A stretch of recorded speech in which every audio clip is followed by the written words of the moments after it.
Hello, my internet friends. Welcome back to another video. It's a collab! I have friends. I definitely have friends. Friends, family friends. Time to meet my friends. Camilla! Rosika! That's it! That worked out better than I thought because the joke is that she only has 2 friends and I only have 2 friends. Woot, woot, woot. Okay. Okay, center yourself. But as I said, it is a collab. I made a new internet friend. Back in January, I met up with Rosika at the Midnight Reader. I did this once before with Camilla at Hasty Books and we had the best time. At least I did. I don't know about Camilla. And so we're doing another one. Rosika and I, tale as old as time. I found her booktube newbie tag, the booktube equivalent of a first date. I enjoyed that first video, so I went to a second one and then a third one. And then eventually Rosika and I mutually realized that we like each other because we're the same person. If you're subscribed to me and you're not subscribed to Rosika, what are you doing? Like, here's the thing. Like, if you like me, you're gonna love Rosika because our energies are exactly the same. So, based on our mutual love for each other, this collab was inevitable. It was going to happen one way or another. Rosika's video covers all of the books that I recommended her, and in a couple of moments I will show you all of the books that she recommended me. I do hope that this intro was not too long because I want you to get to that conversation as soon as possible. Honestly, I think that covers it for an intro. We're the same person. We were super excited to meet each other in real life. We now text a lot. And I love the fact that our friendship has moved offline.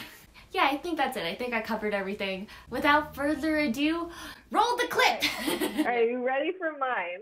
I have 5 and I have 2 backups, so I may throw in a 6 depending how I feel at the end. So the first one I'm recommending to you because you talked about wanting to read books that have a lot of 20 somethings who are going through shit, and so a lot of my books have kind of the theme of that. They have relatable things. So I'm going with Tiny Beautiful Things by Cheryl Strayed. Oh, I heard of that one. So do you know who Cheryl Strayed is? No. Okay, so she's really famous for a book called Oh, Wild. wait. Is it about ballerinas? No. Good try. Got it.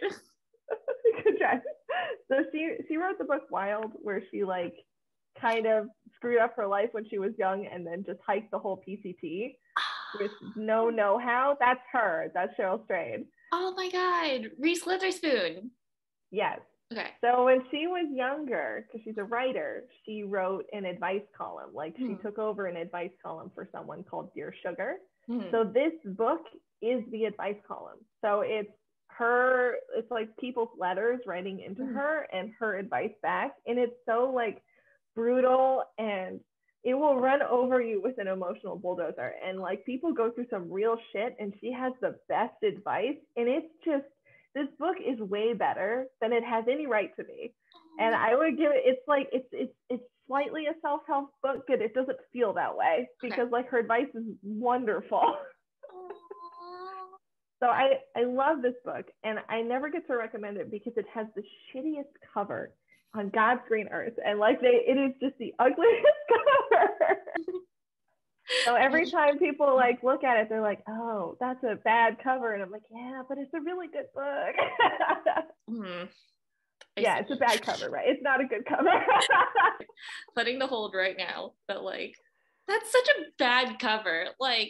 So it's worse than that because I did the thing where I was maybe the Canadian cover is better, maybe the British cover. They're all bad. They're all bad. There's not a good cover in the bunch.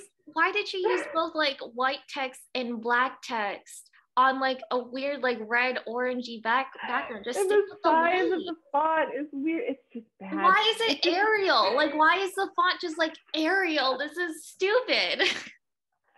However, if you can open the cover, it's an excellent book. My only advice on this, I'm going to give advice about the advice book, is don't read it all in one setting because it's very much letter advice is how the book is structured. So if you try to read it all in one go, it's going to start getting really repetitive.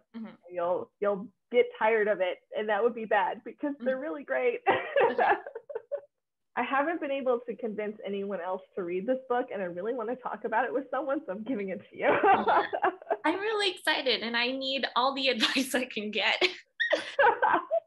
It's great, and there's like so much relatable shit in there, and the letters are so beautiful, and the advice is so wonderful, and it's just good. And it's not nicey nice advice. Like, she gives it brutal when people need it brutal. Okay, I love that. All right, so that's book number 1. Book number 2, I'm giving you something from my YA fantasy youth. I'm going to give you a Tamora Pierce book. Yes. Okay. So some like prequel. I gave you a choice between a sword, elemental magic, or animals, and you chose elemental because you are an Avatar, the Last Airbender queen. So I picked the series where she has a lot of elemental magic in it. So I decided I'd pick this one for you because like it's got elemental magic. And then I went back and forth for a freaking age. I changed this 15 minutes before our call because I was like, which one do I give her? I'm giving you a book in the middle of a series, but it doesn't matter that much. I read them completely out of order, and it really doesn't affect it that much. Okay. So the one I'm giving you is called Shattered Glass. Shattered Glass. Okay. From the Circle Open series by Tamora Pierce. Okay. And I'll give you a teeny bit of backstory too, which is it's about like 4 like magical kids. Like the first 4 books are about them as kids, and they all have very different magic. And the second 4 books, they go out into the world as like adolescents, and so they're all on their own adventures. So this one is about Triss, who's a weather like mage. She's super freaking powerful, and she's also just kind of like the most stubborn, irritable person. And it's really good. She like has to deal with having a student who's much older than her, who doesn't want to listen to her, even though like she knows better than him, but she has to like be patient because he has like man pain and stuff like that. Just kill him. And then there's like a whole subplot where they're trying to find a murderer. It's really good. I love that. Also, there might be a dragon. I love dragons. So this is like my childhood like YA fantasy with her, and I can't get over how much I love her. Like I read these books 20 years ago, and there are pieces in this book that I still think about. Like I'm like, there's just little pieces of it that I still like hold very near and dear, and I'm like, oh, you taught me about that thing. Oh, so sweet. So this is my little pieces of like baby YA Rosika. I'm so excited. I can't wait. You're continuing to trend of people recommending their childhood books to me. I think that's very sweet. I had to give you at least one. Like you're also kind of like a fantasy head, and like it's just solid reading. What were going to be the other 2 picks? I was between a different character who's like a fire mage, and she's got like an arson storyline, and there's like a whole thing. Okay. But I was between that one, and then the other 2 series for Sword would have been Alana the Lioness. Okay. And then the other one is about like an animal mage. She has like wild magic, and it's called like the Immortals. We can read all of these, don't you worry. Okay. All right. The next book I was the most nervous about because this is one of my favorite books. And I know it's not like, it's probably not justifiably like the best. It's my favorite Brandon Sanderson. Oh, okay. I love it. And it's a standalone, and it's written for like, he normally writes like adult. It's written for slightly lower. So like you can kind of YA reading level, but it's not really YA. Yeah. And this is The Arithmetist by Brandon Sanderson. Is it like arithmetic, like math, or? Kind of. It's a standalone book. He's eventually going to write a sequel, but he writes so many books, he hasn't gotten around to it. So it's currently standalone. It's kind of a little bit steampunk. Okay. It's got like magical school kid, the like magic in the world is based in chalk drawings. And so there's a lot of like people can use them to fight other people. And if you have chalk magic, you're a arithmetist. But it adheres to our world of like math. Okay. So you have to do drawings like in geometry. Like the better you can draw a circle, the more powerful your magic is. So cool. But it's geometry and art. You know, I really could have used that when I was in high school. That would have been so helpful if you could tell me, Jay, if you ace this geometry test, you too can be the main character in a Brandon Sanderson novel. So like the main character doesn't have chalk magic. He's not a arithmetist, but he got into the school through a series of circumstances because he's not well off. He really, really loves like arithmetic. Like he wants to go to the classes. He wants to learn everything about it. Like he's very good at the geometry aspects. And then he makes a friend who is a arithmetist who hates arithmetic because she just wants to draw like unicorns. And together they have to like solve a plot of missing students and maybe murdery stuff. And it's really, really good. I love how you have quite a bit of murder. This is your second murdery slot. No, I literally, I looked back at my thing and I was like, a lot of people die in books.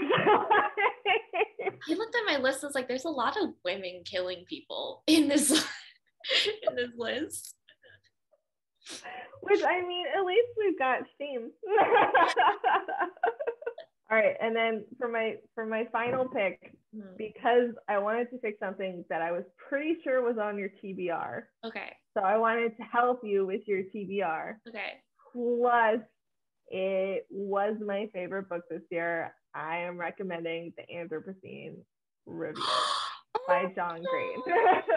Oh my god, I'm so happy. Because we're both nerd fighters, and I wanted to give this book to you because it is probably my favorite book by John Green, pretty hands down. Oh my god. I mean, like, I heard great things about it.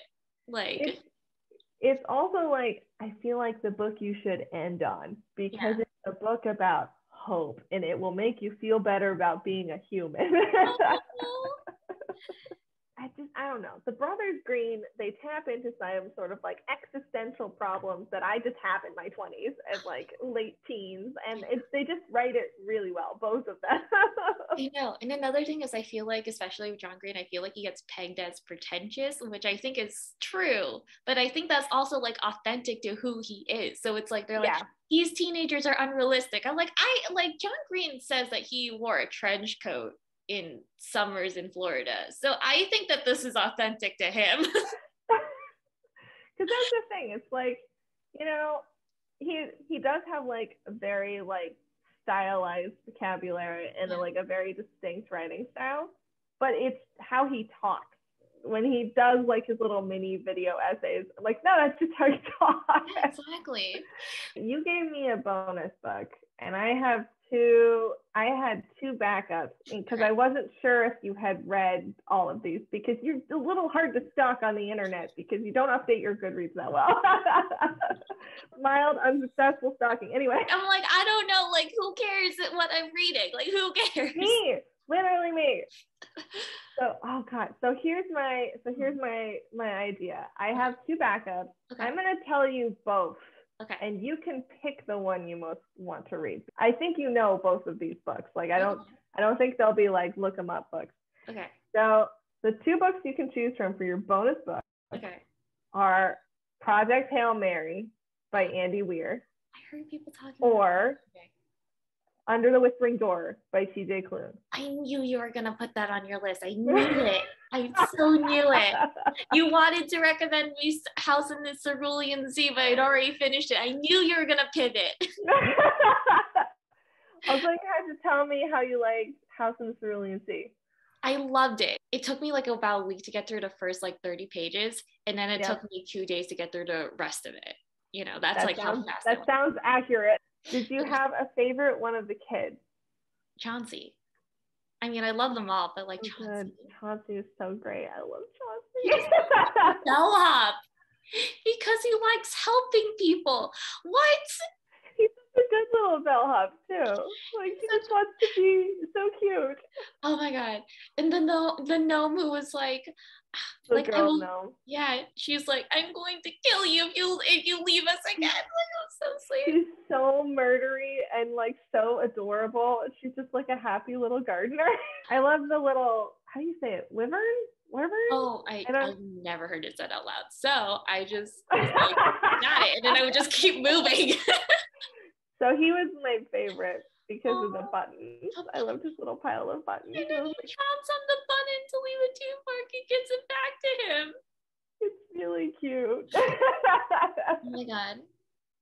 Arthur is super hot, like just like the way he carries himself and his confidence. I was like, oh my god. Arthur had big, like, sexy Dumbledore energy. Sexy Dumbledore energy. Yes. He's just. It's true though. The whole time I was reading it, I was like, oh, he's just sexy Dumbledore. He's just so confident, but also so sentimental and like. So sentimental and so caring. And oh, this is doing it for me. Now the choice is yours. Jay, you have to choose. But do I have to choose? Can't I just pick both? I mean, I feel like you have to choose. I have to choose. Okay. Yeah, we have to make you choose because then it adds the drama. Okay. What is Project Hail Mary about? Have you ever read The Martian? I know what The Martian is about though. So okay. So Project Hail Mary is the same author, and he wrote a sci-fi book, which is, I think, his best book since The Martian. I just finished it and I thought it was fantastic. And it's basically a guy wakes up on a spaceship in a different solar system, and he doesn't remember why he's there, and all his crewmates are dead, and he slowly starts to figure out that he was on a ship that is the last hope for humanity. There's like a global extinction event happening, and so they sent them to this solar system to see if they could figure out the answer to save everyone on Earth. No pressure. And it's very good, and it feels like it's rooted in a lot of like real world science and physics and chemistry and microbiology. So it's very like, the stakes feel really grounded. It has a really good twist, and then it's a very different book entirely. That's a really good pitch, and you made it really difficult. But I already know what the Whispering Door is about, and I'm like, you gonna do it? I think I'm gonna do Whispering Door. Slow your roll there, Past Jay. Editing Jay is coming hot with some new information. So, dear reader, she did not end up reading Under the Whispering Door. So Rosika presented me this choice, Project Hail Mary or Under the Whispering Door. And you know, I do enjoy sci-fi, but I just love fantasy a tad bit more. So at the time I went with Whispering Door. But I put hold on my library app for both, and Project Hail Mary came in first. Currently, my wait time for Under the Whispering Door is 8 weeks, so I don't think I'm going to be able to read it before Rosika and I record our wrap-up thoughts, but that is okay. If I do, awesome. Bonus, extra bonus book, Overachiever. At the time of this recording, right now, I have finished Project Hail Mary, and I was delighted by it. You'll have to wait for the wrap-up video to hear my official review for it. Additionally, Rosika forgot a book recommendation. She had this on her list. She forgot to recommend it to me in the moment and had to frantically text me after the fact. She also recommended me erotic stories for Punjabi widows. But yes, those are all the things. Those are all the things you missed. Also, I don't know if I'm going to keep this clip or not, but if I do, please indulge Past Jay and Past Rosika in a conversation, a fantasy that I'm sure many of us are guilty of, wondering what our podcast would be. I don't know if I'm going to keep this clip in. I'm leaning towards really wanting to. My head says no one cares, but my heart says I care. So I don't know who's going to win this battle. Let us dream. Let us have this moment. But also I do enjoy this clip because Rosika came in hot with a proposed title for a podcast and a bulleted list of reasons why that should be the name of our podcast. So enjoy. Well, That's adorable. Dang, my face hurts because I've been laughing for an hour and a half. Yeah. Oh, also I have, okay, so we've done our 6 pitches. We got bonus books, 6 each. Yes. So now I have to tell you my pitch for our hypothetical podcast. Oh my God. Because potential like you living on West Coast and I will be on East Coast for the time being. I was gonna call us the bookends because we're all like all of the US is in the middle, because we're the bookend friends. Oh my God, that's so cute. Also, hang on, I took notes. Because bookends support each other, and bookends are basically the same. Oh my God. Okay. We could have so much fun with this. Yeah. And we could be the bookends, we could be the bookend friends, but we could literally sandwich all of America with our friendship. Oh, I'm imagining the cover art already. Like we are on opposite ends of like a stack of books, and the stack of books is like either like a map of the United States, and then it says like the bookend friends on it. And even if you don't move, it's still bookends, just a smaller shelf. The metaphor works better if we're further apart, but it's still there's still long distance there. Oh my God, I love that. That was my pitch. So we wrap this up? Yes, let's wrap this up. I'm proud of us. We did it. Thank you for all the recommendations. I'm so stoked to read them. Thank you for editing the chunky part of the video and giving me the easy part. Yes, this was great. Thank you. This was super fun. I'm so happy I had to like meet you in the person, in the face-to-face. Yeah, live reactions. It's so exciting. But yes, thank you for watching our shared internet friends. We will see you in the future. Okay. And here we are in the future. Thank you for watching this collaboration with Rosika. As you can tell, we had the best time. It was amazing. So sometime in April, Rosika and I will meet up again to deliver our wrap-up thoughts for the books that we read, which means that you will probably see that video around May. And yeah, that's all I have for you right now. If you came over here from Rosika's channel, welcome. I'm so glad to have you. You are so sweet. Anyway, yeah, thanks for watching. And similar to Rosika, I will end this video by sharing some delightful bloopers that would have physically pained me to cut out of this video. So enjoy. Bye. Wait, I need to get my charger because my charger, my computer is getting dangerously low and I couldn't find dangerously low. A smooth segue to do it. Technical difficulties. We have technical difficulties. You mean our podcast is not going to be about like how to not fuck. I stepped on my charger. Oh God, it's okay. Don't die.